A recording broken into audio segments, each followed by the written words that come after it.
Don't look into the mirror after midnight. Psychological horror story with a terrifying twist. Part 1. The Rules of Midnight. The first night was always the hardest. I had just arrived at the old hotel, its stone facade looming in the fog, like something from another era. The air smelled faintly of mildew and dust, as if the building had been locked away from the world for years. I was nervous, excited, maybe a little too eager. I had taken the night watch job hoping for some quiet, away from the noise of the city, a place to get away from the hustle and bustle. To finish the novel I had been struggling to write, but the moment I stepped through the threshold of this eerie place, something didn't feel right.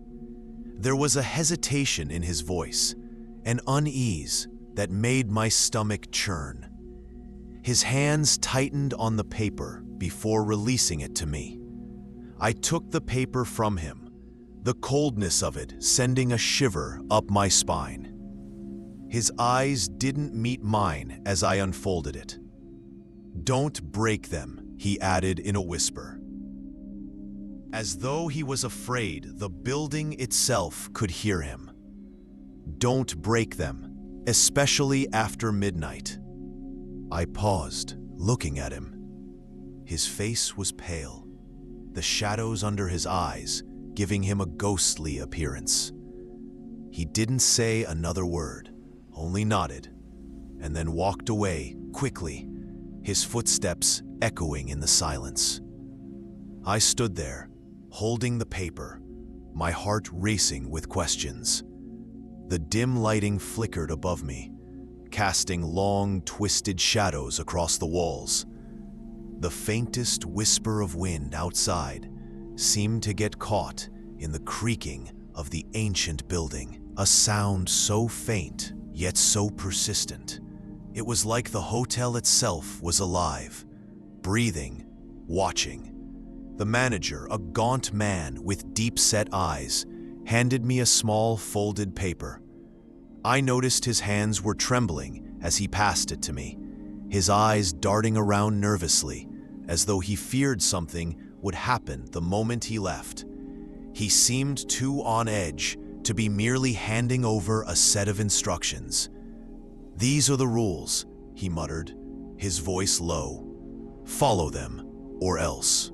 The rules were simple, almost too simple.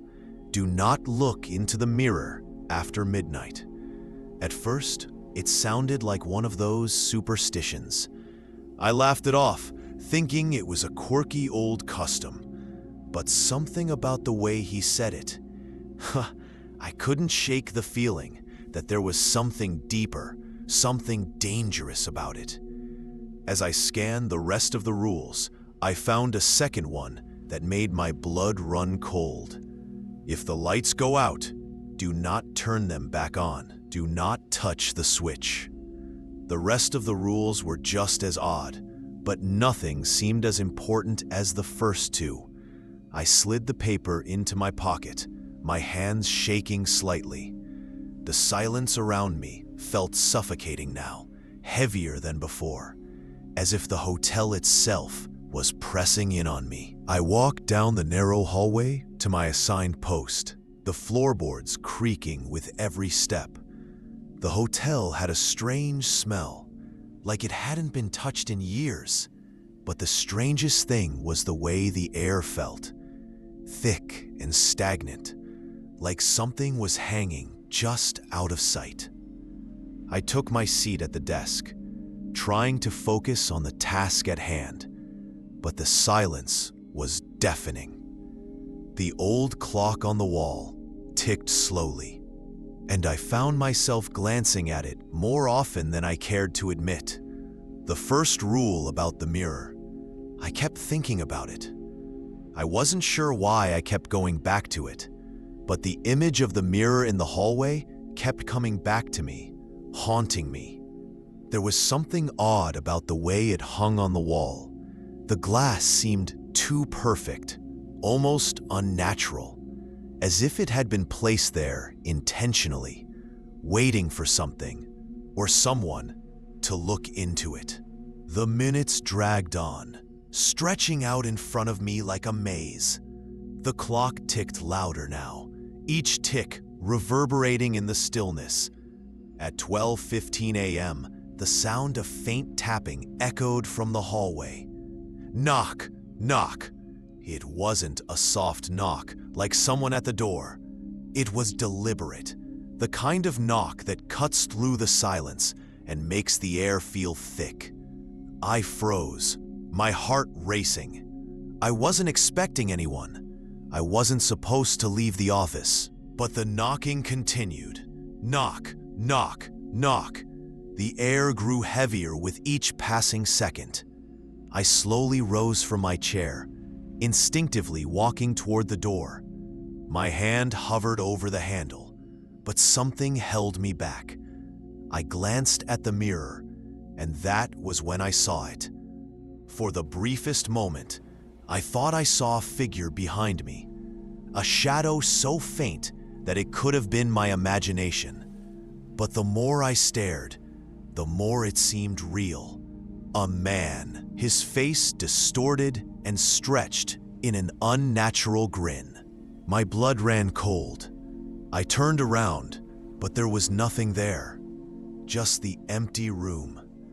I turned back to the mirror, my pulse quickening. For a split second, the glass seemed to shimmer, as if cracking just slightly, the reflection warping.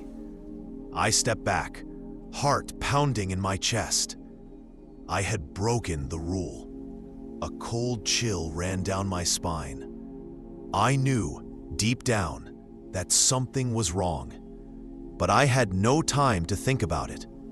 I heard it again, the knocking. Knock, knock, knock. Then, the lights flickered. I rushed to the door, my hand trembling as I reached for the handle. Suddenly, the room went pitch black. Click! The lights were gone. I stood in the darkness, unable to move, the silence deafening. My breathing was the only sound, heavy and frantic. I could hear my heart pounding in my ears. And then, I heard it. The unmistakable sound of footsteps, slow and deliberate, coming closer from the hallway. The knocking had stopped. Now, something else was coming for me. Part 2. The unseen presence. The silence was nearly unbearable now. Every small movement, every breath I took, felt like it reverberated through the thick air. The room had grown heavier, like it was pressing in on me from all sides. The door, which I had just checked, was still slightly ajar. The hall outside was empty, nothing but darkness stretching as far as I could see. I let out a long, shaky breath. Maybe it was just my mind playing tricks on me. But then, that sound. Click. It wasn't loud, just faint enough to send a ripple of unease down my spine. The doorknob turning, ever so slowly. But there was no one there. I was sure of it. Maybe I was just exhausted. Maybe I'd let my fear get the best of me. My pulse slowed for a moment, and I dared to breathe easier.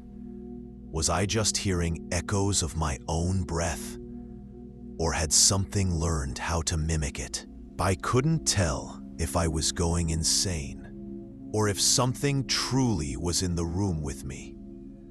The silence stretched out like an endless void. But then, as if mocking my brief moment of relief, the faintest sound sliced through the tension. Scratch, scratch. No, this wasn't my imagination. This was something in the room. Something far worse than the silence. I turned, my eyes desperately scanning the shadows in the corners. There was no visible shape, nothing that stood out, but I could feel it. The weight of its presence looming just behind me. So close, I could almost feel the cold touch on my skin. I needed to get out of here. I turned toward the door again, stepping back with my heart racing in my chest. I needed to leave. I reached for the handle, my fingers trembling. But the moment my hand touched it, I froze. The hairs on the back of my neck stood up. For a brief moment, I thought I was imagining it, but then I felt it. The unmistakable sense that something was standing right behind me, watching me. The door slammed shut. The sound was deafening, and I staggered backward, falling to the floor with a thud. The sudden noise seemed to shatter the fragile peace that had barely existed. But as I scrambled to get up, I heard it again, closer now. Scratch, scratch. I looked up. No, not again. But then it stopped. I felt a wave of relief wash over me. The room seemed still again. Quiet. Too quiet. Was I just imagining everything? Was it all in my head? I stood up, shaking, and glanced toward the mirror. My reflection looked normal. The fear in my eyes was all I could see, but at least there was nothing behind me. Maybe it was time to stop freaking out. Maybe it was just a trick of the mind. I was just imagining it, right? But then the air shifted. Scratch, scratch. And this time, it wasn't coming from the walls. It was coming from the mirror. The reflection in the glass wasn't mine anymore. A figure, no more than a shadow, shifted in the mirror's depths. Its form was twisted, distorted, but somehow familiar. It was smiling, or at least it looked like it was. A smile that wasn't mine. Its eyes were wide, too wide, filled with something I couldn't explain. I stumbled back, my chest tightening. No, this can't be real. I glanced around the room, my eyes flicking desperately from one corner to the next. Nothing. Nothing but the oppressive silence, thick and heavy, choking me. I felt like I was suffocating. My breath came in sharp, ragged gasps. The reflection? No. The thing in the mirror, it was taunting me. The way it smiled, the way it moved as if it were alive. It wasn't me. It couldn't be. I took another step back, my legs shaky, my vision blurred, the room swaying around me. I just need to get out. I just need to leave. But as I turned to the door once more, I heard it. The voice. It was low, hoarse, barely a whisper. Come closer. I froze, my blood running cold. I looked around. The voice was coming from everywhere, or maybe nowhere. It was impossible to pinpoint, yet it felt like it was in the very air around me, echoing in my skull. Then, a low chuckle. It wasn't my own. It wasn't the reflection. It was something else, something that had been watching me, something playing a game. It wasn't just toying with my mind, it was enjoying my fear. Every time I thought I had a moment of calm, it was right there, dragging me back into the terror. Was it laughing at me? The laughter grew louder, more insistent. It sounded alive, but not human. And then I saw it. A hand creeping out from the darkness. Its fingers were long and thin, the skin pale and sickly. It crawled from the corner of the room like a living nightmare. I couldn't move. My legs had turned to jelly. My mind was reeling.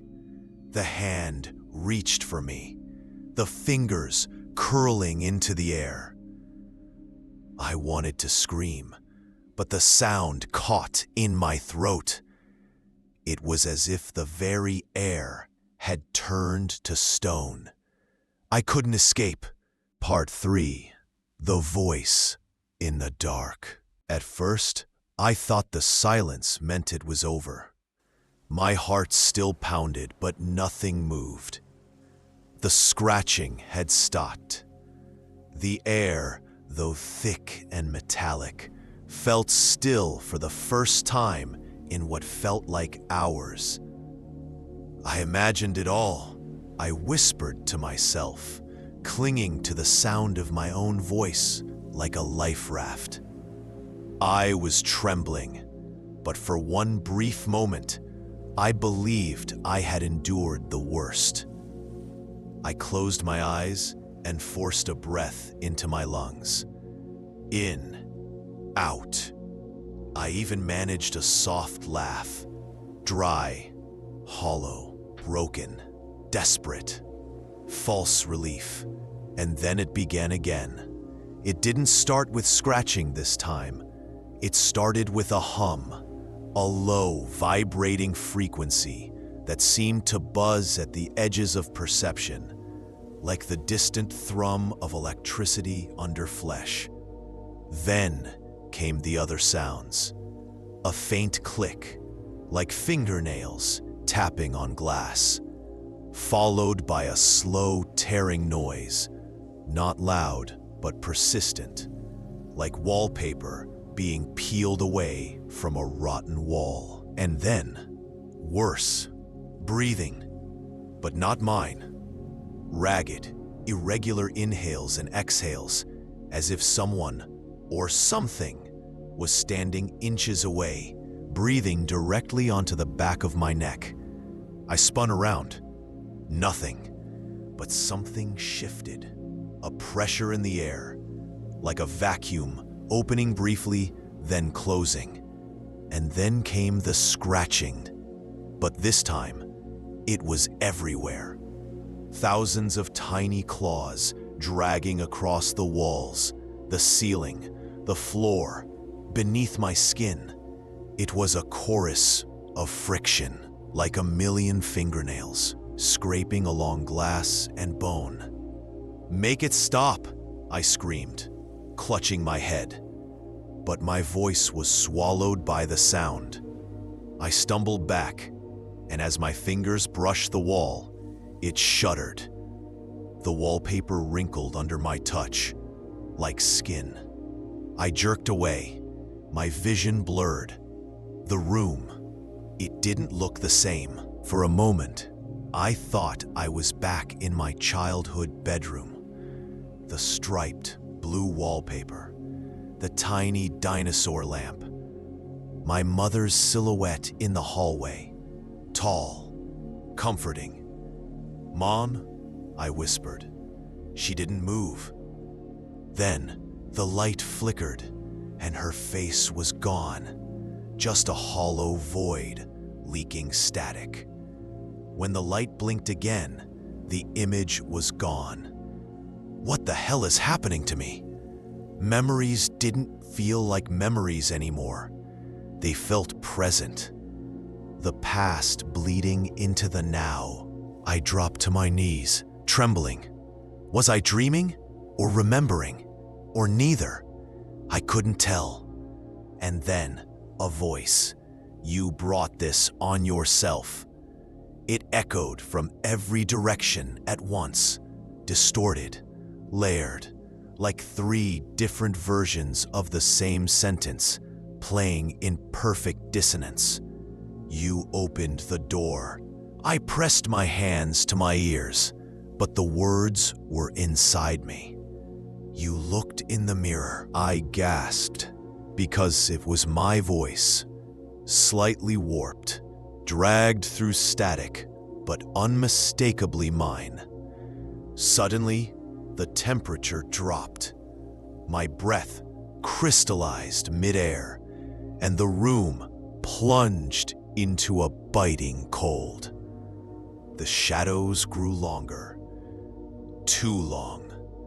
They began crawling along the floor, moving without regard for light. And then it appeared. The figure, still in the far corner, but this time more defined. Not clear, but wrong. The way it stood, it didn't cast a shadow. A dim overhead light flickered against everything but it. It absorbed the glow, drank it, left nothing behind. Its arms hung at its sides, impossibly long. One shoulder was twisted too far back, like it had dislocated and never healed. Its neck leaned at a 45-degree angle, like its bones had melted inside. But the worst part? It was smiling. A grin that stretched too wide across where a mouth should be. No teeth, just darkness. And it didn't blink. It just watched me, as if amused by my unraveling. It didn't walk, it slid across the floor, not gliding, sliding, as if it bypassed friction, bypassed physical space. No footsteps, no motion blur, just sudden, impossible proximity. One blink, it was at the other side of the room. Another blink, it was 2 feet away. My body froze, every muscle locked. I wanted to move, run, fight, anything, but my mind had detached. My limbs no longer listened. The cold had crept into my spine, paralyzing me. It leaned forward, its face inches from mine. Its eyes, empty sockets filled with a shifting mist, stared through me, and for a split second, I saw something inside them. Me, crying, screaming, trapped in the mirror. Am I already dead? I thought. Or am I the reflection now? The lights overhead flickered violently. Then, darkness. Total black. No sound. No breath. No time. And then, I like your fear. The words were whispered straight into my mind. Not heard, felt, like ink spreading through tissue. And as the lights blinked back on for a fraction of a second, I saw it, standing right behind me, its fingers resting on my shoulders, smiling. Part 4. The game behind the mirror. I didn't scream. I couldn't. The entity's fingers rested lightly on my shoulders, cold, deliberate. Its touch felt like a surgeon's scalpel pausing before the incision. My chest convulsed as though something inside was trying to claw its way out. Then, it vanished. No recoil, no breath of wind, just a sudden, gut-wrenching absence. I crumpled to the floor, gasping for air, like I'd just surfaced from drowning. The silence that followed was worse than the presence. It was expectant, like the room was holding its breath, waiting for my next mistake. But something was wrong. The walls, they weren't where I left them. My bookshelf leaned to the left. The clock ticked backward. My reflection in the hallway mirror was still. Not frozen, waiting. I stood, trembling, every nerve wired into a network of dread. "What's real?" I murmured. My voice echoed. Once, twice, then again, but twisted. On the third echo, it answered itself. Not this. My stomach dropped. I looked again at the mirror. My reflection blinked slower than I did, then grinned. Then everything peeled away. The walls rippled like fabric. The floor sagged beneath me. A rush of vertigo slammed into my skull, and when I blinked, I was no longer in my apartment. Just white. An infinite blank expanse, like someone had erased the world, but forgot to delete me. Then they appeared. Mirrors. Dozens, hundreds, rising out of the nothingness like tombstones. Each one tall, thin, breathing faint pulses of static. In each mirror stood a version of me. Some calm, some wild-eyed, some covered in blood. One had no mouth. Another had too many. I stepped toward one that showed me as I am now. Hollow-eyed, terrified, barely standing. I raised my hand, and so did it. But just before my fingers touched the glass, its eyes snapped open wider and it mouthed, "Wrong one." I stumbled backward, and then the whispering began. From every mirror, each one speaking, at first in unison, but then offbeat, overlapping, competing for my attention. "You don't belong here. You broke the mirror. He's already out. We remember what you forgot. Choose, choose, choose."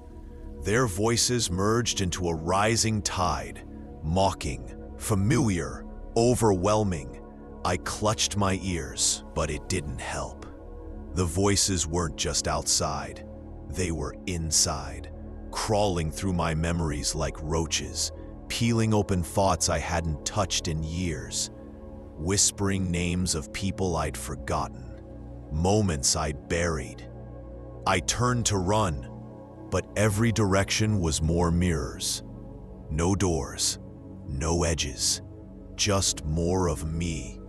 One version pointed at me, lips stretching unnaturally wide. Then, all at once, they started moving, not in sync, independently. Some mimicked my fear. Others danced, laughed. One began to bash its head against the glass while smiling, cracking spiderweb fractures across its world. Another version screamed, "We were here first."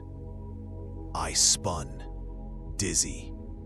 A pressure built behind my eyes, like my mind was outgrowing the cage of my skull. That's when I saw it. At the center of it all, the original mirror, from my hallway. And beside it stood him, the entity. Only this time, it wore me like a second skin, a perfect replica.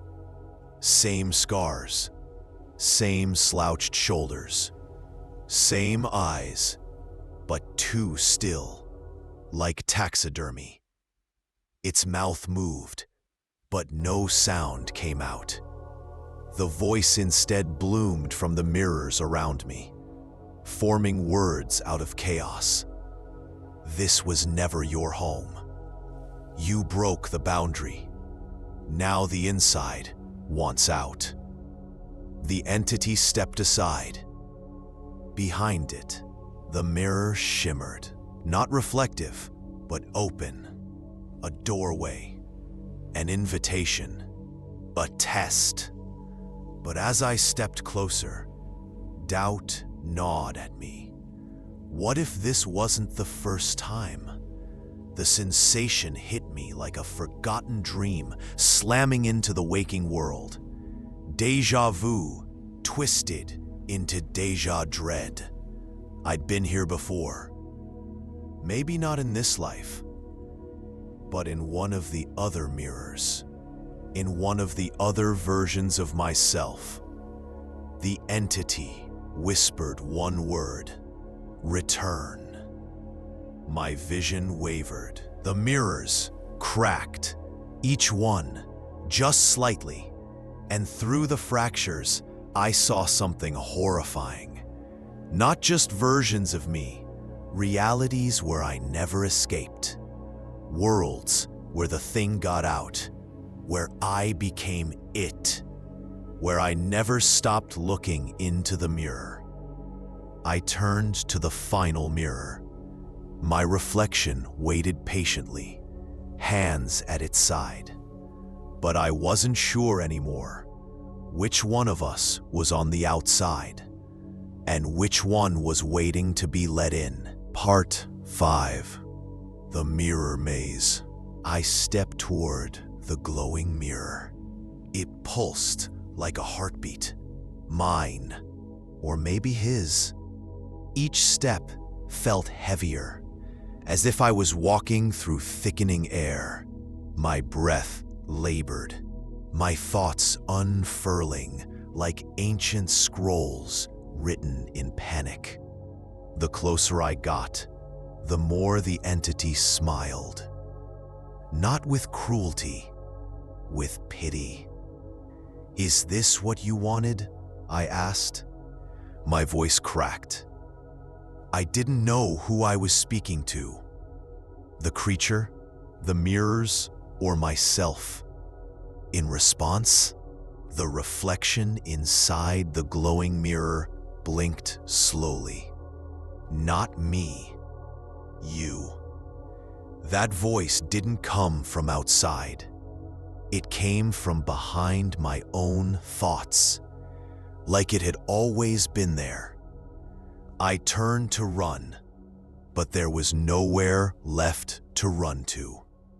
The mirror floor beneath my feet rippled into black glass, reflecting not just my body, but my doubts, my failures, my choices, each flickering like scenes in a film reel. I saw myself, ignoring the note taped to the mirror weeks ago. "Do not look after midnight." Rewinding security footage again and again, hoping reality would align. Laughing nervously when the reflection didn't laugh with me. Every denial, every small surrender, each one a brick in the prison. And then I understood. I hadn't broken the rule. I was the rule. The entity didn't move. It didn't need to, because I took the final step into the mirror, into my place, and suddenly I was on the other side. The world twisted, everything inverted. The glowing white bled into an endless hallway of mirrors again. But now I could see through every pane. People living their lives, one shaving in the bathroom mirror, another dancing past a mirrored closet, a child peering into a puddle, and in every surface that could reflect, I was there. Not in full, just a flicker, a shadow at the corner of the eye. a breath that fogs up the glass even when no one exhales.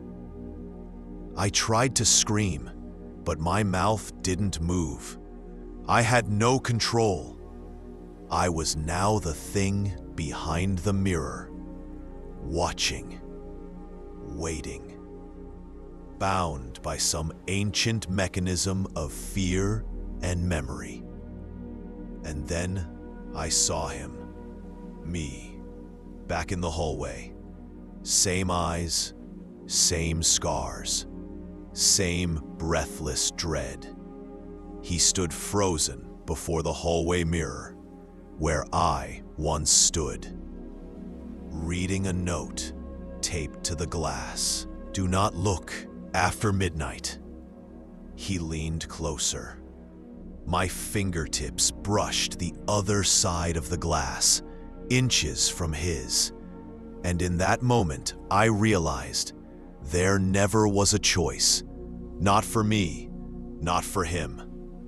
We were just echoes, looped through time and fear. Versions of a forgotten self, playing the same scene again and again. Every mirror, it's a doorway. And some doors don't open, they trade. I smiled, so did he. And as he reached forward to touch the glass, I stepped through. If this story chilled your spine, hit that subscribe button before the mirror cracks further.